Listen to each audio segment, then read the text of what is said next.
Dear friends, good morning. In this video, I would like to share a few thoughts on the theme People often judge mood by moods and needs. Human judgment is rarely objective as it is conditioned by subjectivity. Though you strive to be rational, your decisions and opinions are often colored by the shifting tides of your moods and the pressing urgency of your needs. For your evaluations of others, situations, and even yourself are deeply influenced by the emotional and practical states you inhabit at any given moment. Your moods influence your judgment as emotional lens have an impact on your perception. When you are happy, you tend to see the world more generously. When you are angry or sad, your judgments become harsher. Similarly, biases influence your moods and your perception of the situation. A person is praised in one moment and criticized in another, not because the person has changed, but moved by your biases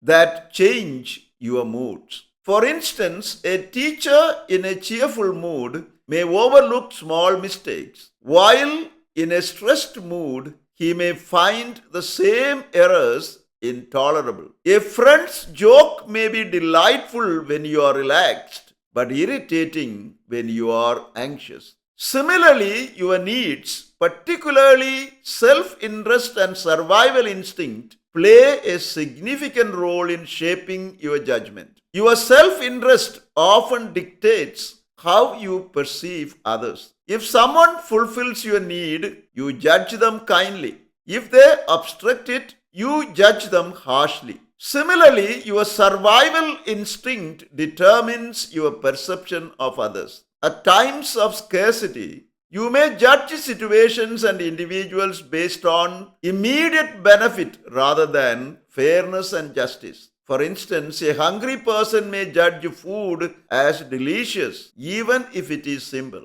A worker may value a colleague highly when they provide help, but overlook them when the need is gone. People often judge mood by moods and needs, and this truth reminds you to be cautious in your evaluation. A smile or a hunger, a joy or sorrow, all can alter the way you see the world. True wisdom lies in recognizing these influences and striving to judge with clarity, compassion, and balance. In doing so, you rise above the fleeting shadows of mood and the pressing demands of need and move closer to fairness, justice, and understanding. Thank you for watching this video. Stay blessed until we see you again with another video.